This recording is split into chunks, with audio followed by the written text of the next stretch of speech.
بسم اللہ الرحمن الرحیم الصلاۃ والسلام علیک یا سیدی یا رسول اللہ وعلی علیک و اصحابک یا نور اللہ اللہم صلی علی محمد کما تحب و ترضی له۔ ایک خاتون سے میری بات ہو رہی تھی تو مجھے بتانے لگیں کہ الحمدللہ میرے پاس کچھ ایسے کلمات ہیں کہ جن کو پڑھ کے دعا مانگی جائے تو دعا قبول ہوتی ہے، اور کہنے لگیں کہ معاملات کچھ ایسے تھے کہ میری شادی صحیح جگہ نہیں ہوئی، اور کچھ میرے گھریلو مسائل بھی تھے، میرے والد کا بھی انتقال ہو گیا، تو کہنے لگی میں دعائیں مانگتی تھی، میری دعائیں قبول نہیں ہوتی تھیں، اور میرے ذہن میں یہ بات بیٹھ گئی تھی کہ میری دعا تو قبول ہوتی نہیں ہے تو پھر میں دعا ہی کیوں مانگوں، اور رفتہ رفتہ کر کے میرے ذکر و اذکار بھی چھوٹ گئے، یعنی میں اپنے آپ سے اتنا ناراض تھی۔ کہتی ہیں کہ میرے ذہن میں یہ بات تھی کہ اللہ کریم مجھے پسند نہیں کرتا، استغفر اللہ، ایسی شیطان کے ذہن میں یہ وار ڈالے کہ تبھی تو میری زندگی میں سب کچھ ہو رہا ہے، ورنہ سب کی اچھی شادیاں ہوتی ہیں، میری اچھی شادی نہیں ہوئی، میری زندگی میں ایسا شخص آیا، میری زندگی برباد ہوگی۔ کہنے لگی میرے ذہن میں ساری باتیں آئیں، سب شیطان کے وار تھے، اور پھر میں نے دعا مانگنی چھوڑ دی۔ کہتی ہیں کہ میں نماز پڑھتی تھی لیکن نماز کے بعد دعا نہیں مانگتی۔ اس کے بعد جو ہے ان کی زندگی میں اچھے لوگ بھی آئے، اور جو حضرت جی تھے ان سے بھی ان کی بات چیت ہوئی، اور جب انہوں نے کوئی وظائف وغیرہ شیئر کیا ان سے، تو ان سے پوچھا گیا کہ آپ دعا کیسے مانگتی ہیں، تو انہوں نے کہا میں دعا مانگتی ہی نہیں ہوں،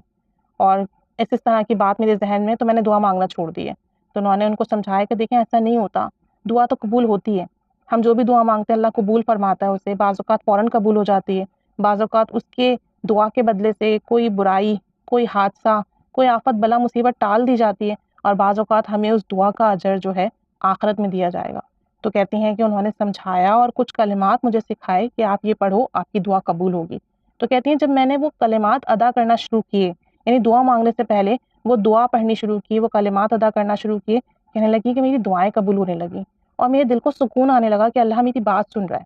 اور کہتی ہیں کہ مجھے کامل یقین ہو گیا،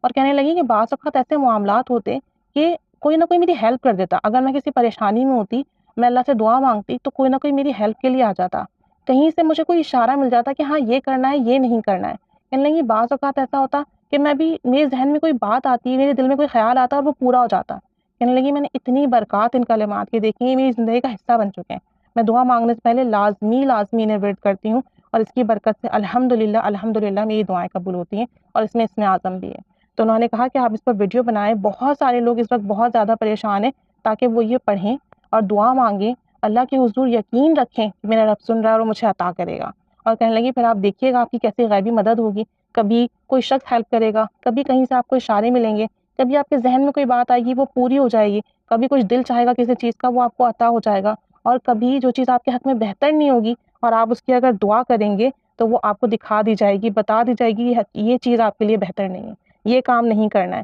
کہنے لگی اس کی اتنی برکات میں نے اپنی لائف میں دیکھی ہیں، تو انشاءاللہ تعالیٰ میں بھی آج سے اس کو ایڈ کروں گی اپنی لائف میں، اور آپ سب بھی جو ہے یہ ضرور پڑھیں دعا سے پہلے، تاکہ سب کی دعائیں قبول ہوں اور سب کے مسئلے حل ہوں۔ کہتی ہیں کہ آپ جب بھی دعا مانگنے کے لیے بیٹھیں، نماز کے بعد یا نفل کے بعد یا ویسے بھی کوئی حاجات آ جائے، تو دعا مانگنے سے پہلے آپ نے ایک مرتبہ چوتھا کلمہ پڑھنا ہے اور ایک دفعہ تیسرا کلمہ پڑھنا ہے،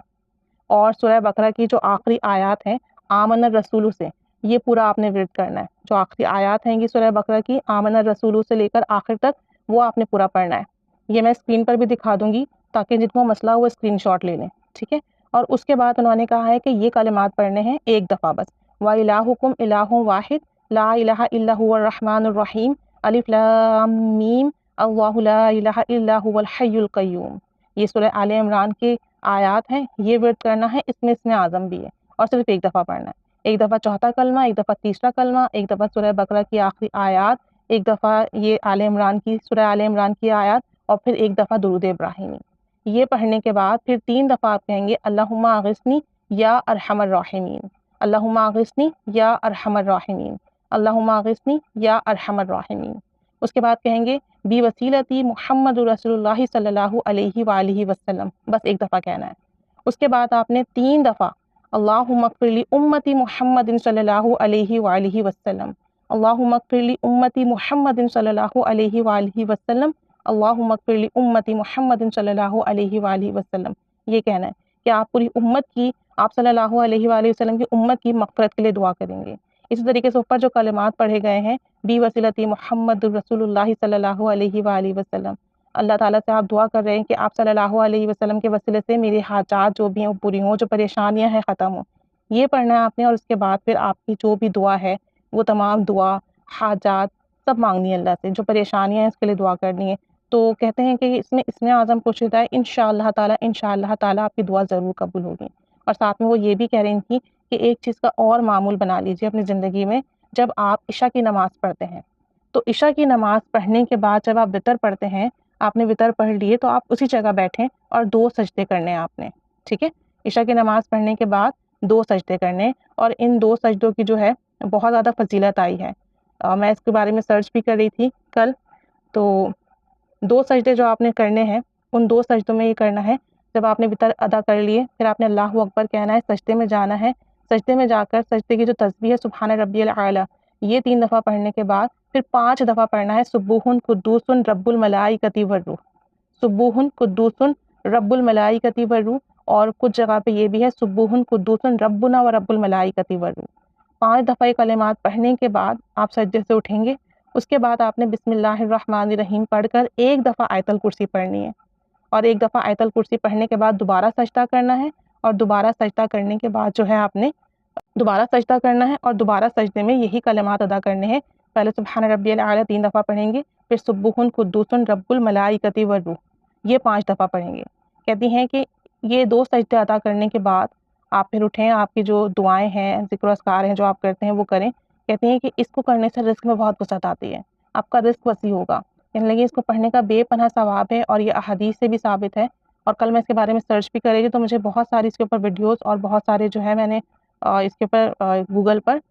دیکھی، میں نے بہت ساری اس کے اوپر رائٹنگس وغیرہ کہ اس کو پڑھنے کا بے پناہ اجر و ثواب بھی ہے۔ آپ صلی اللہ علیہ وآلہ وسلم نے سیدہ فاطمہ الزہرا رضی اللہ تعالی عنہا کو یہ پڑھنے کے لیے بتلایا، تو ہمیں یہ پڑھنا چاہیے کہ سنت سے بھی ثابت ہے، اور آپ صلی اللہ علیہ وآلہ وسلم کا بتایا ہوا ہے، اور ہارڈلی 1 منٹ لگے گا، اور اس کی بہت برکات ہیں پڑھنے کی، اس کی بہت برکات ہے پڑھنے کی، آپ کا رزق بھی وسیع ہوتا ہے، اور کہا جاتا ہے کہ اس کے پڑھنے والے کے گناہ معاف ہو جاتے ہیں وہاں سے اٹھنے سے پہلے، اور اس کا اتنا اجر ہے، اس کا اتنا زیادہ ثواب ہے کہ آپ صلی اللہ علیہ وآلہ وسلم نے فرمایا کہ اللہ اس کے نام اعمال میں 100 عمرے کا اور 100 حج کا اور شہیدوں کا ثواب بھی عطا فرمائے گا، اور 1000 فرشتے اس کی نیکیاں لکھیں گے، اس کی دعائیں قبول ہوں گی۔ اور آپ دیکھیں کہ ہم آج کل کتنے پریشان ہیں کہ ہماری دعائیں قبول نہیں ہوتی، اور جو ہے دعائیں قبول ہوں گی، ساتھ ساتھ جو ہے اللہ تعالیٰ رحمت کی نگاہ فرمائے گا، 60 گنہگاروں کو اس کی سفارش سے معاف کر دیا جائے گا، قیامت کے دن اس کو شہیدوں کے برابر ثواب ملے گا۔ تو یہ جو ہے چھوٹا سا عمل ہے، لیکن اسے ہمیں چھوٹا نہیں سمجھنا چاہیے، وقت بے شک اسے پڑھنے میں کم لگے گا لیکن اس کی برکات بہت ہے۔ وطر کے بعد عشاء کی نماز میں 2 سجدے کرنا ہے، سجدوں میں سبوح قدوس رب الملائکۃ والروح یہ 5 دفعہ پڑھنا ہے آپ نے، اور جب آپ پہلا سجدہ کر کے اٹھ کے بیٹھیں گے تو 1 دفعہ آیت الکرسی پڑھنی ہے بسم اللہ الرحمن الرحیم کے ساتھ۔ آپ صلی اللہ علیہ وآلہ وسلم نے یہ پڑھنے کے لیے دیا سیدہ فاطمہ الزہرا رضی اللہ تعالی عنہا کو، تو ہمیں چاہیے کہ ہم بھی اسے اپنی روٹین میں رکھیں، اللہ سے دعا کریں کہ اللہ تعالیٰ ہمیں اس کی برکات عطا فرمائے۔ اسے پڑھنے سے رزق میں بہت وسعت آتی ہے۔ خود دین خاتون کا کہنا ہے کہ جب سے میں نے یہ پڑھنا شروع کیا ہے، اللہ کریم نے میرا ہاتھ کھول دیا ہے، میرا رزق وسیع کر دیا ہے، مجھے برکات عطا ہوئی ہیں، اور میری جو پریشانی ہے، تنگی ہے، وہ ختم ہوئی ہے۔ تو ہمیں ثواب کی نیت سے بھی کرنا چاہیے، پھر ہمیں اس کا دنیاوی فائدہ بھی مل رہا ہے، پھر ہمیں اس کا جو ثواب بھی مل رہا ہے، پھر چونکہ آپ صلی اللہ علیہ وآلہ وسلم کا بتایا ہوا ہے تو کرنے کی بے پناہ برکات بھی ملیں گی۔ تو یہ عمل بھی لازمی ایڈ کر لیں اپنی لائف میں، اور ساتھ ساتھ جو ہے دعا مانگنے سے پہلے یہ کلمات ضرور پڑھیں تاکہ سب کی دعائیں قبول ہوں، سب کی حاجات پوری ہوں، اور ہماری زندگی میں آسانیاں آئیں، مشکلات ختم ہوں، اور ہمارے کام بنیں، اور اگر ہم کسی مشکل میں پھنس جائیں تو ہماری غیبی مدد ہو، اور اگر ہم کسی فیصلے میں اٹک جائیں کہ ہم کیا فیصلہ کریں تو اللہ تعالیٰ ہمارے دل میں صحیح فیصلے کے لیے رہنمائی ڈال دے کہ ہمیں یہ کرنا اور یہ نہیں کرنا۔ تو لازمی یہ 2 عمل ایڈ کر لیجئے، انشاءاللہ تعالیٰ اس کی بہت برکات اور فضیلت ملیں گی۔ بس اللہ تعالیٰ ہمیں ذکر و اذکار کی، درود و سلام کی، اور ساتھ ساتھ استغفار کی خوب توفیق عطا فرمائے، اور ہمیں گناہوں سے بچنے کی توفیق عطا فرمائے۔ آمین بجاہ النبی الآمین صلی اللہ علی محمد صلی اللہ علیہ وآلہ وسلم۔ اللہم صلی علی محمد کما تحب و ترضی عنہ۔